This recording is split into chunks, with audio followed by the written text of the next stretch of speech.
Attorney Joseph Patel on behalf of Bianca Changio. Okay, Hey, Judge, Mr. Walsh does appear now on Zoom, and could I have his counsel identify themselves? Good morning, everyone. Good morning, Mr. Walsh. Kelly Ford is on behalf of Mr. Walsh. okay. All right, Mr. Tifton, it's a little hard to hear you. I don't know if you're distance from your microphone or what. I could hear Ms. Ford just well, but not your introduction. But we heard you well enough for the introduction. All right. Okay. What is our current status? Your Honor, we appreciate the time that the court has provided to the council. I think we've made significant progress in resolving the issues at hand. Through the communication and dialogue of the U.S. Attorney's Office, they've provided us now with a letter outlining their position. This is the letter dated August 5th, 2025. Yes. That was provided to me in a sealed envelope with a note that says, "Sealed, do not open without court approval." I opened it and read it. I saw nothing in there that should be that would be confidential. Is there any reason it shouldn't be filed on the public docket? There's not. Okay. That was provided to counsel in all of these cases, and I think that probably was, out of abundance of caution, provided to you that way. All right, so that'll be docketed in each of the documents. In addition, and as referenced in that letter, and similarly to what happened in September of 2024, outside of the federal protective order, the U.S. Attorney's Office has now provided all of the Proctor communication that were initially provided to the parties in the Reed matter. I can tell the court that it's 168 pages and that it contains many of the chats that were discussed during the Reed trial, as well as chats that we have discussed in previous proceedings. We have provided counsel in all of these cases, and we will in other cases as well if necessary, with a protective order, and that we would ask the court to endorse it, and then we can provide those chats to counsel. We are aware that defense attorneys are taking the position that the Norfolk District Attorney's Office needs to review the additional materials, the materials that have not been provided outside of the protective order to the Norfolk District Attorney's Office. And with that knowledge, that is that their position that we need to do that, we have taken the additional step of filing a motion to intervene and seeking relief from Judge Casper. That was done today. We filed under seal, given our understanding that it's not a public docket at this time in the federal court. You have a copy of your filing for the court review. I do not at this time. Have you shared it with defense counsel? We have not. Okay? I can tell the court that we are making requests, including asking permission for the Norfolk District Attorney's Office for outside counsel to review the materials. And we are also asking that or in the alternative, we are asking that we be able to retain the materials so that the defense attorneys can pursue their own avenues of obtaining materials through Freedom of Information Acts or the 2E process. We've reached an agreement with the U.S. Attorney's Office that our filing tolls the return and destroy date, and we have. Did Judge Casper agree with that? I don't know that she's seen our filing at this time. I don't know what her understanding is. The U.S. Attorney's Office agreement is no good. Well, It's what Judge Casper thinks her ruling is. And so what I'm telling you is based on the representation from the U.S. Attorney's Office and absent a ruling from Judge Casper, at this time we will not be returning or destroying the documents. So, as the court I'm sure is aware, we So were. if I understand correctly, Judge Casper's ruling runs until the 17th of this month, so that falls on a Sunday, so it will fall on the 18th of this month. You filed today, Yes. which gives us a 5-day window, basically, or 6-day window. If Judge Casper doesn't agree with your tolling idea, well, if she doesn't agree with your tolling idea, that's a real problem, right? Because that means things expire on Monday and have have to be destroyed or returned on Monday, under her order. And if she does agree with your tolling, and then ultimately doesn't extend, or doesn't, makes a decision on the merits of your motion, it doesn't allow you to intervene, or whatever it is, then we only have 5 days. If she agrees with tolling and doesn't agree on the merits, you only have 5 days to do whatever I might do. And we don't know when she's gonna act. Your Honor, the last time that we were in a somewhat similar procedural posture, when the U.S. Attorney's Office filed their motion, there was no disagreement that the filing of that motion told the order. Mm-hmm. So that's why I feel reasonably confident that we can anticipate that we will be able to litigate this matter in the federal court. But regardless of that, I want to be clear that we have obtained additional materials during the time period that we've been working on this. And certainly, as outlined in the letter, the most substantive and relevant and probative issues to our Rule 14 obligations. Okay? So that's the current status from your perspective. That's the current status from our perspective. And what are you asking me to do? So I'm asking you to take no further action with regard to global matters. I understand that there are individual defendants who are asking for the court on their individual cases to make particular rulings. I know that there's at least one filing in one of those cases. And I think that you could, I don't know whether or not the court's had the opportunity to review our opposition. I think you filed You're that. talking about the Walshe matter, The the motion to Walshe. dismiss in Walshe, and your response. I did receive both and read them. So you would have me take no further action and schedule no further hearing? Or do what? I mean, what do you think I should do in terms of schedule, given what you filed with Judge Casper? You know if she's around, if she scheduled a hearing, if she, you know what her schedule is. I can tell the court that we only very recently filed. So I don't think it's realistic to think that she's aware of our filing or has any intentions at this point in time as we are speaking.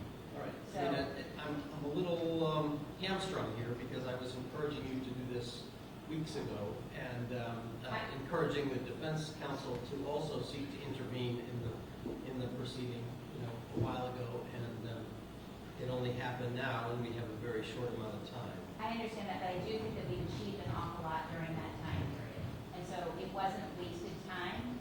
And I think that what we have obtained is probably was more efficient than handling it in any other manner, quite frankly. And I don't know what defense counsel's position is at this point in time. I don't know whether or not any of them has filed any pleadings in the federal court. But if the court wants to pick another date, we can do that.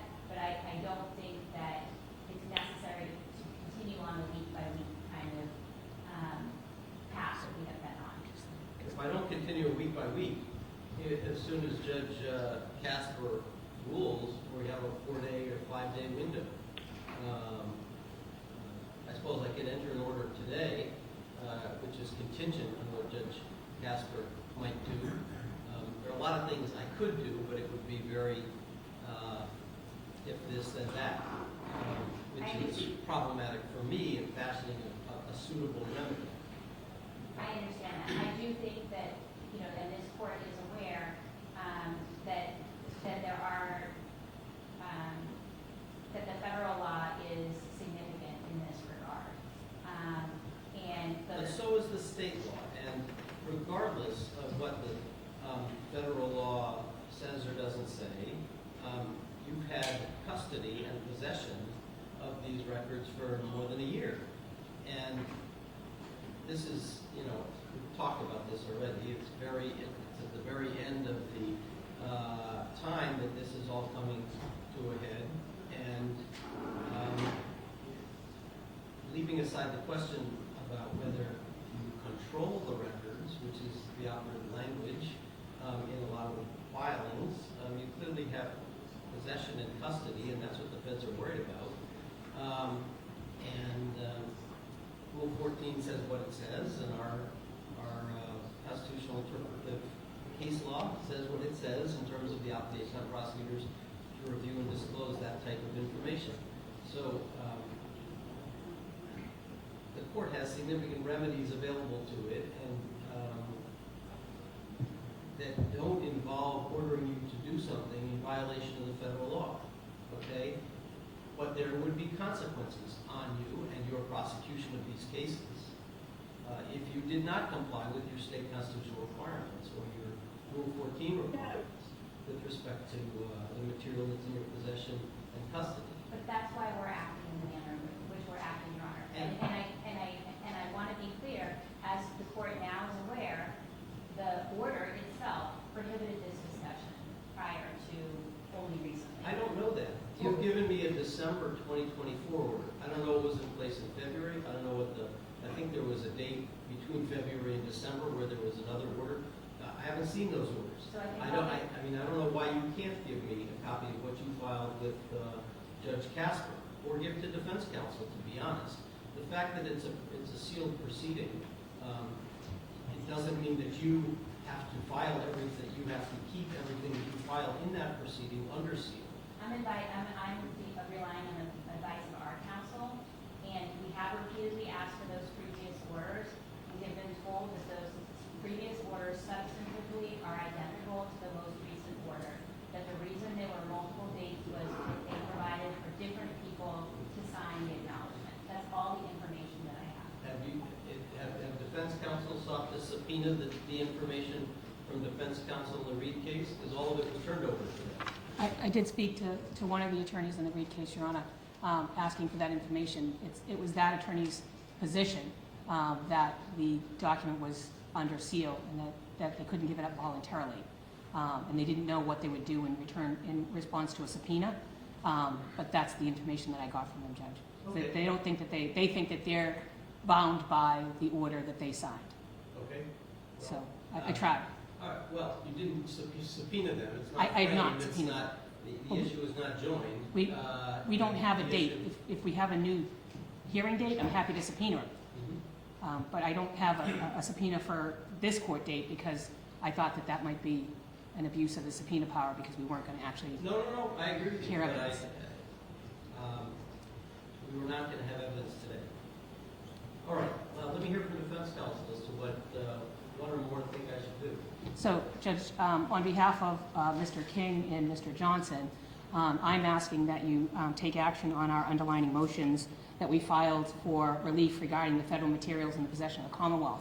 I'm very concerned that we have 5 days. I was concerned when we were here last time that the clock was ticking. I know the court was concerned. I know the Commonwealth's concerned.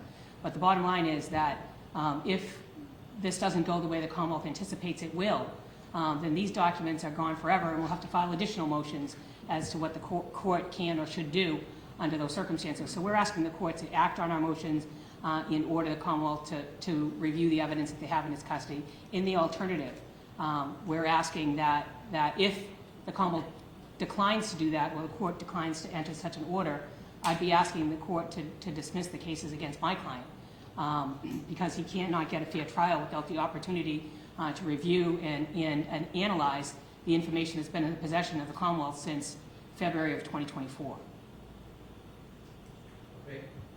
Judge, Attorney Krusk, on behalf of Giovanni De Los Santos, just one suggestion. Is there, having practiced in federal court and still currently practicing in federal court, is there any reason that the government cannot make a call to Judge Casper's session clerk right now and find out whether or not it has been docketed, whether or not there's been a hearing ordered? I'm sure it was filed by Pacer. I'm sure it was on Pacer and it's been docketed. There's a representation already that it's already been filed. But obviously I would like to know when Judge Casper is likely to see it and review it. She may be on a 2-week vacation Sure. taking in Nepal. And so I don't know. Right, and that's sometime, I just know anecdotally and empirically, that's information that the session clerk might be able to reveal that it's being reviewed. I understand the position that going forward, we don't need a court date every week, but certainly the posture right now, I think we need a weekly court date. So I think that I agree with that. on behalf, And I'm surprised the U.S. Attorney's Office didn't join in a 30-day extension. What's troubling to me is the U.S. Attorney's Office's position in the letter to Attorney Beatty, that they're not going to seek a further extension or further amendment of the protective order. So they seem to be saying, we've done as much as we're going to do. Now, the information that Attorney Beatty is sharing with us now, or sharing with me now, maybe folks knew before, they've agreed to tolling. And again, we don't know whether Judge Casper is going to agree with that, but they've agreed with the idea of tolling, even if it's not an extension. Just means we have that 5-day window that's preserved. And so that informs me about what I need at next hearing, unless we can get further confidence that we're going to have enough time to deal with this. So I think we need a hearing on or before Monday. Just so clear on the record, on behalf of Mr. De Los Santos, I'm joining the request that all Rule 14 discovery in the possession of the District Attorney's Office be turned over to Mr. De Los Santos, irrespective of any other order from any other court immediately.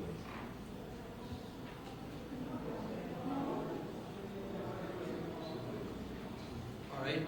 Any other counsel wish to be heard? Sheldon? Yes, thank you. I think we need another date before the federal court, once they act, if Judge Casper acts, we need another date, a short date. And I think it goes without saying, but I think you should order the District Attorney's Office to comply with Rule 14 and go through all of it and meet their obligations to us. I don't need to order the District Attorney's Office to comply with Rule 14. They have that obligation already. They already have the obligation under Giglio and Brady and related cases to produce information in their possession and custody, which are... But I'm not so sure they're complying with that. Well, so I think the court needs to give them a nudge. That's a question that I have, okay? That's a question that I have in connection with the Walshe filing with respect to the oppositional motion to dismiss in the Walshe filing. We'll get to that. But I don't need to enter that order because that is already their obligation. So- Can I just make a couple additional points? Yeah. I was thinking I might hear from Mr. Tipton before, but go ahead. I hear you. I think this case is going to represent the Commonwealth on the Walsh case because Okay. she had filed a pleading that's more specific and responsive to the multiple pleadings in the Walsh case. So, Okay. I'll let her chime in at the end, but I do want to note that defense counsel is orally moving to dismiss, and Commonwealth is not on any notice of that. So I would ask you not to take any action in terms of dismissal at this time. I also would note that no counsel has cited a case that outlines this particular procedural posture and how it interplays with Rule 14. And I appreciate that the court is saying that you don't need to order us to comply with Rule 14. And I don't mean to be disingenuous when I say you don't. We take this seriously. No, I understand that, and I'm not suggesting that otherwise. I'm really not And I know that suggesting. defense counsel isn't either. Yep. But this is a big deal. Yep. What is being contemplated here. And so to throw these sorts of terms around these are important issues for the defendants, these are important issues for the Commonwealth, to the victims, and to our whole process. And this office is committed to and is continuing to work through these And issues. I appreciate that, and I appreciate the way defense counsel's handled it, and that's the reason why I'm taking it in sort of an incremental way. I understand the sensitivity of it. At the same time, I'm trying to get us to a point where it is a non-issue, okay, where we can be satisfied that the documents, that we don't have to parse control versus custody versus possession, okay, and what that means under Rule 14 in this particular kind of a case. Because I'm not sure that there are cases that we'll find, certainly not in Massachusetts on this topic, and certainly not under Rule 14 as it's been recently amended. So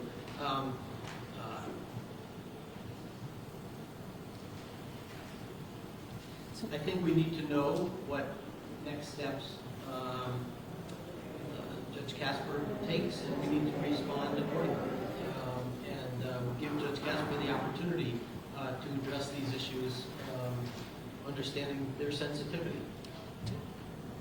Judge, can I just respond briefly? Sure. I know we talked about, or at least the Commonwealth talked about a response that they made in the Walsh case. They haven't responded to either of the motions that we filed on behalf of Mr. King or Mr. Johnson. I don't have a copy of their response in Mr. Walsh's case. So to the extent that they've known about these motions since they were filed back on, July 18th, 2025, they've yet to respond and oppose it in any way. And now are we supposed to, the defendants in this case, are supposed to keep track of what's going on in Walsh to know the Commonwealth's position? It's been almost a month and they haven't responded. I understand that particular predicament, and I am happy to set a schedule for the Commonwealth to respond to your motions.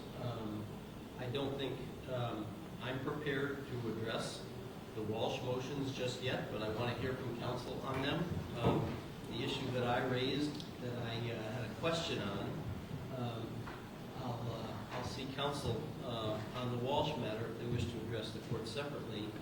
Mr. Tipton and Ms. Porges, I think you're up. I have a motion to dismiss or request for alternative relief.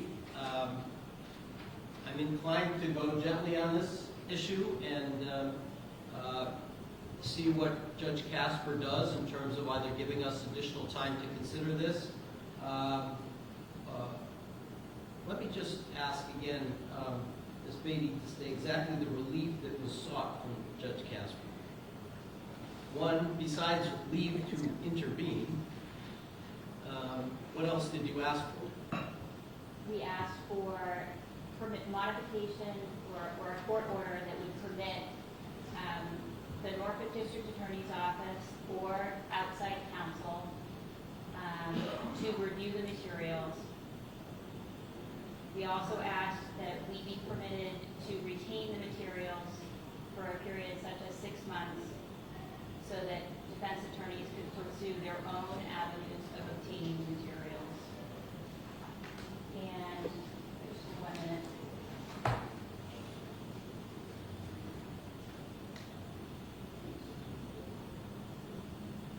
We asked that the court hold the instruction date in the protective order until after the issues, Thank you.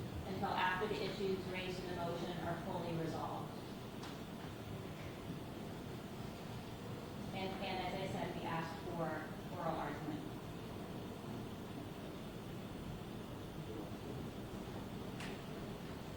And I'm happy to ask our counsel whether or not we can share these pleadings, but I'm not prepared to share them at this time.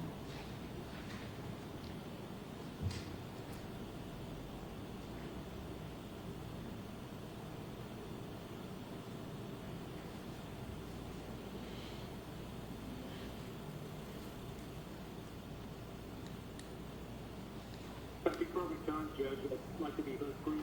Yeah, hang on 1 sec, Mr. Tipton.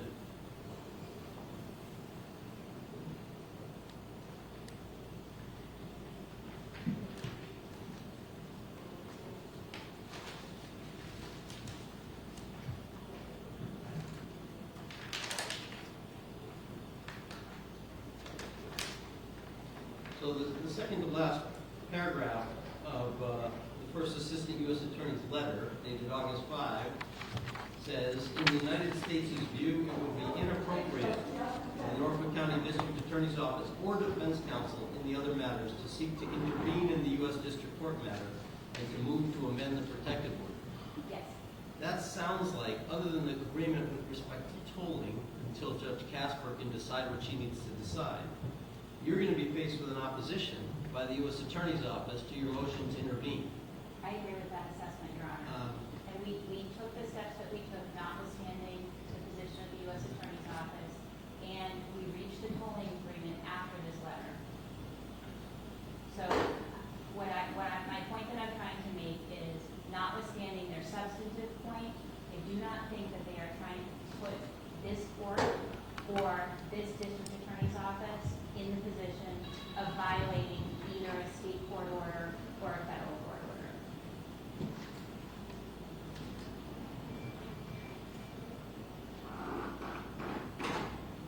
Okay. Mr. Tipton. Thank you, Your Honor. I mean, I heard you say you were... Hang on 1 second. Can everybody hear Mr. Tipton? I have difficulty hearing him. Can we get closer to the computer? Well, hang on a second. Let's see if Mr. Tipton can adjust things on his end so that he can be heard better. Maybe you can increase the microphone or I can you hear me now? a little better. I'm practically yelling here, so I'll keep yelling. No, I really can't hear you, Mr. Tipton. I'm sorry. Maybe I should try to join using a different computer real quick, but I don't want to waste the court's time. I'd rather hear you. Judge, can I make a suggestion? What's that? If Mr. Tipton calls my cell phone, I can put it on speaker and everybody can hear it. How would that be? I don't know if you heard me, Judge. Fine with me. Okay, do you have, I don't need to ask you specifically, do you have Mr. Capiccio's cell phone number? I don't think so. Judge, I can share it with Mr. Tipton right now. All right, very good.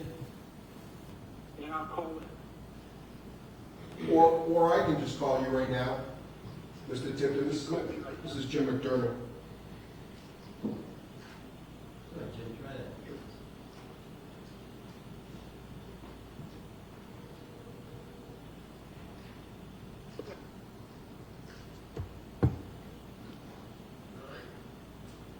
Well, here you are. Hang on 1 second. Why don't you identify yourself for the record?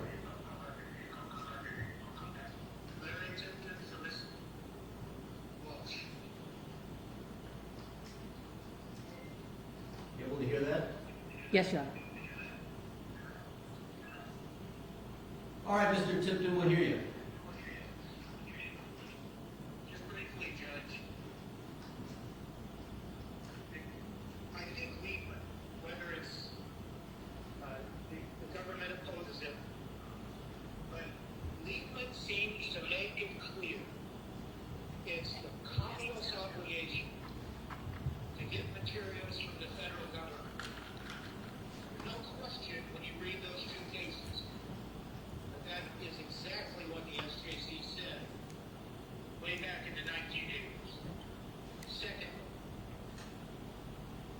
the Commonwealth has failed to inform this court or any party what the exact basis is that they're relying on that says they can't review the documents in their possession and custody for Rule 14 information as defined by Rule 14. And I'll just say that when we were in Plymouth,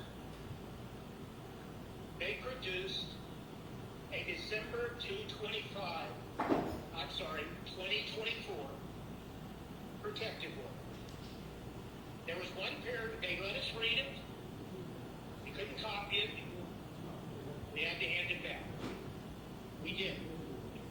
There is a paragraph in it that seems to touch upon the issue at hand. But that paragraph, and I won't repeat it, but I think the government knows what paragraph it is. And it does not, in our opinion, prevent the government from reviewing the documents under Rule 14. It does have language that says you can't use the materials in any other case other than the remap. But that's not what we're asking for. And for the government to continue to act on a paragraph that says you can't use materials in another case means they can't review them under their obligations under Rule 14 is creative thinking, creative interpretation, and it's simply running away from their obligations.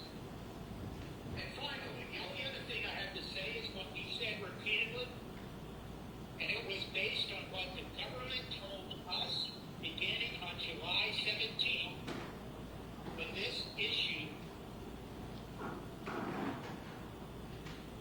became known. And that is, why haven't they explained there why attorney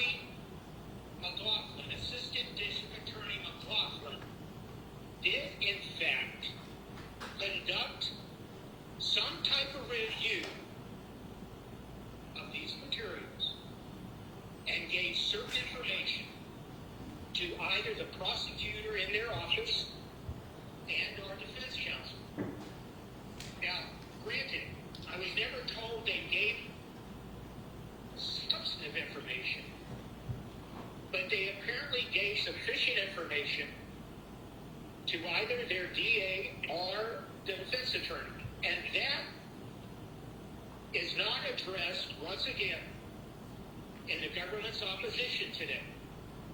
And I have argued that since I was told that on July 17th.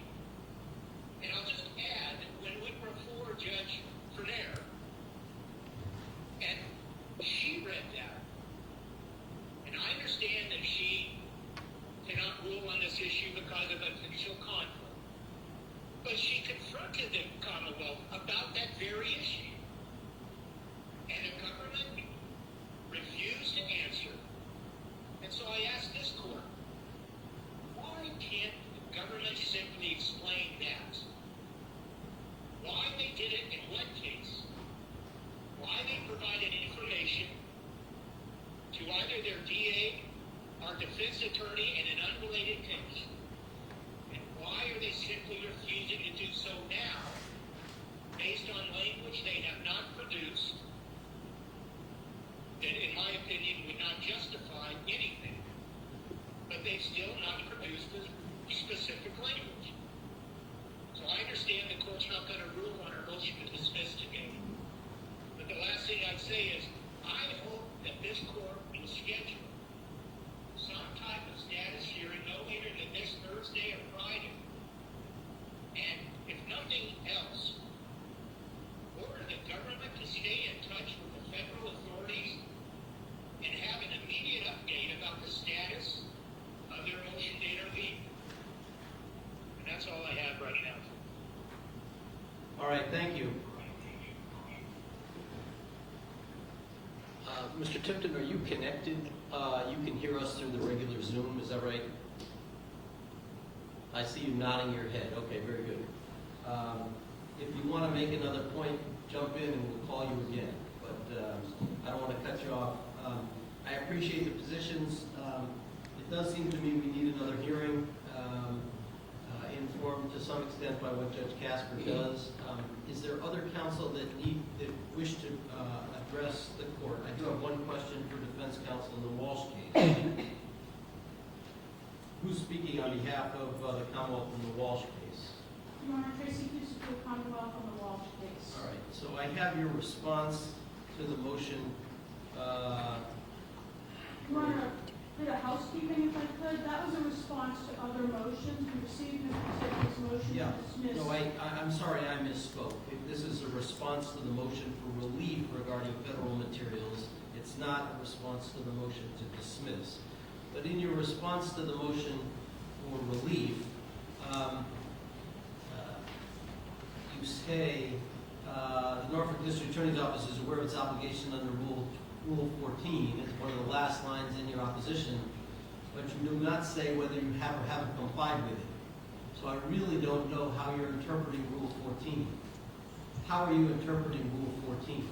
Your Honor, we are interpreting Rule 14 as it is written, as we understand it to be written, that our obligation is to produce materials favorable to the defense, that our obligation is to, if we're aware of them, to inform the defense of those materials. We are aware of our obligations under Rule 14 in this matter, Your Honor. But that doesn't really answer my question. We have unique circumstances here. Is it your view that even though these are nominally controlled by the feds, that you don't either possess them or have custody of them? Your Honor, it is our view that doing what counsel is asking would be violating a federal protective order. Reviewing the documents would violate a federal Reviewing them in protective order? conjunction with a different case other than the Reed matter. In this case, we do have the unusual circumstance of someone assigned to the Reed matter is also assigned to this matter. And it would be... Your position is even reviewing the documents, reviewing the documents in this context is not required by Rule 14? Your Honor, I believe reviewing the documents in this context would be a violation of a federal court order. That's a different question. The question is, does Rule 14 require you to review these documents? I don't believe it does, Your Honor, in the current posture of this matter. And is there anything you can cite to me that would support that position? At this point, Your Honor, I would say that it is currently a federal protective order. We are officers of the court. you're required to comply with that order. And I would suggest it is clear there's the balancing of that federal order and the Rule 14 requirements of which we are aware. In this case, I don't know if the court had a chance to read in detail the Commonwealth's submission. I did. There have been prior to requests by both the government and by the defense in this matter. And again, the court has the response to receive from that as well. The TUI request, though, is a different question than whether the Constitution, Massachusetts Constitution, or the federal Constitution, or Rule 14 imposes on your office an obligation to review documents that you're in physical possession of. And I don't really, I know that, I don't want to say I don't care, but it's not particularly material to the question of what the Constitution requires of you that a federal prosecutor somewhere said, I wouldn't give it to you independently. I understand that, Your Honor. At this point, I don't believe we are required to review those materials in violation of the federal protective order. But certainly I would ask for some time to respond to the motion to dismiss that was filed this morning. Yeah, sure. And again, if something, for example, if something was in plain view, that might be something that would cause a person reviewing those materials in the Reed matter to bring that to the attention of the federal authorities or to others to say they're aware of information in the custody of third parties. Certainly nothing like that has occurred in this case. No one has indicated they're aware of any materials in possession of third parties. Okay. I'll give you an opportunity to address the motion to dismiss. We'll play this out a little longer and see what happens with the motion to intervene and motion for additional relief. I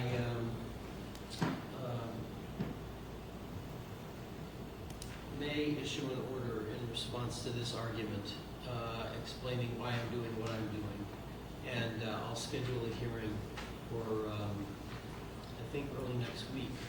I could do the end of this week too. I'm here, but I think the early next week is probably enough time. I think the order expires on Monday. The right? order expires on Monday. That's true. So maybe we should do it before the end of this week. So could we do Thursday, Judge, potentially? I have that flexibility. We should know more from Judge Casper by then. I could do Thursday morning if anyone could do Thursday morning. This week? Oh, Thursday afternoon, I'm sorry. Thursday afternoon, yes. I'm on trial. I could stand in for you, Joe, if you want. Okay. Thursday afternoon? Yes. Yeah, Thursday afternoon at 2 I could do if I'm just trying to give us some time to be able to. I'm flexible given what everybody else's schedule is. I think 3 days is probably enough time to get a read, or 2 days. It's only 2 days. But get a read from the federal court as to when they're likely to address. I cannot do Thursday, Your Honor, but Attorney Scarpiccio can stand in for me. I'm happy to stand in. Okay. Mr. Tipton, with a thumbs up or thumbs down, are you able to do Thursday at 2, even if only on Zoom? That's a thumbs up? Thumbs up. Okay, Thursday at 2. Thank you. Attorney B, what do you think? That's fine. Thursday at 2? And Judge, in the interim, may we get a copy of the Commonwealth's motion to intervene? I'm not prepared to provide that at this time. I will consult with our counsel, and if he advises us that it's appropriate, I can do that. At a minimum, I would like a copy shared with myself and all counsel, even if the content of any confidential information or confidential material has to be redacted from that filing. So I don't know if in your filing, because you're obviously privy to confidential, not necessarily you, but others in your office are privy to confidential That's information. not the reason that I'm not sharing it. There's Okay. nothing in there that's confidential. That's not the reason. So if the only reason is that it relates to an impounded proceeding in the federal court, the fact that it was filed in that impounded proceeding, I don't believe entitles it necessarily to be impounded for all purposes. Again, I'm going to rely on the advice of counsel. I'm not suggesting you do anything else, and I'm not ordering it to be disclosed right now. I'm taking your representation as to what relief it seeks. We'll deal with this again on Thursday at 2. And I think the other concern would be that if we shared it with council, what would they do with it as well? I think that's the. Well, I think we're trying to keep apprised of what's happening in the federal courts so we can make decisions most intelligently here, and so that I don't do anything rash. No, I So, appreciate that. I would ask for an agreement that it not be shared or disseminated outside of the council. That's what I'm saying. Every piece of paper that's been generated in this issue has had a protective order. We don't have a problem with that, Judge. okay, No objection on behalf of Mr. De Los Santos on that limited discrete issue. okay. And with respect to, so that's Mr. Cataldo? No objection. All right, any problem with that, Mr. Tipton? Yes, no, he's shaking his head no. Okay, very good. In the Walshe matter, I have the Commonwealth's motion for protective order, August 5, production of chats, and Commonwealth's motion for state court, protective order covering materials subject to federal court order. Those were signed by prosecutor and defense counsel. I've allowed them and issued them as so ordered, so. Yeah, Commonwealth is also submitting for Miles King and for Sean Johnson as well, have been endorsed by both parties. Okay, And Judge, I did make one amendment to the King and Johnson on page 3 in that paragraph saying, because the Commonwealth agreed that I could share the information with my clients, but not the actual document. You can't get a copy of the document. So I made that change on that. I just want to bring to your attention, Judge. Ms. Hickman, did you see that? We did on the AD side as well, and we were in agreement with that. Okay, so it would read, let's see. Defendants are able to view the chats, Your Honor, but they just cannot get copies of the chats that are being produced. Not duplicate or provide a copy of the text messages to any other person. Correct. Okay. And I will get printed for Mr. Cataldo and for Mr. Kowski, and by the end of the day, so they can have their text messages, the chats as well today. I'm prepared to sign one subject to the same modification, Judge. Okay, It was emailed to me, but I was already en route to the courthouse. all right, we just act on these with respect to Mr. King and Mr. Johnson.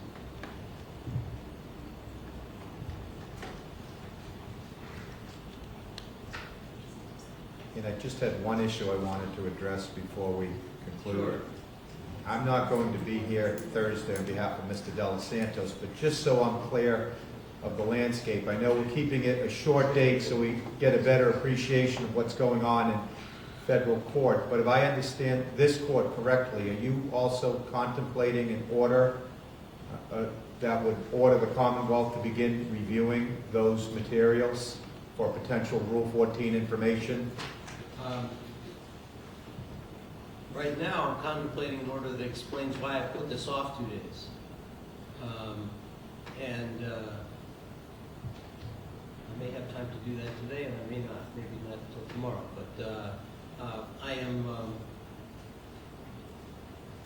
so we'll see how far I get on that. All right. Okay, but in any event, we'll have further hearing on Thursday. Thank you. Anything else? No, thank you. Oh, there is a protective order on Mr. De Los Santos related to promises, and rewards, and inducements. That's with a different DA. Okay. That's it. Oh, just before we conclude, Yeah. I wanted to address that today, right.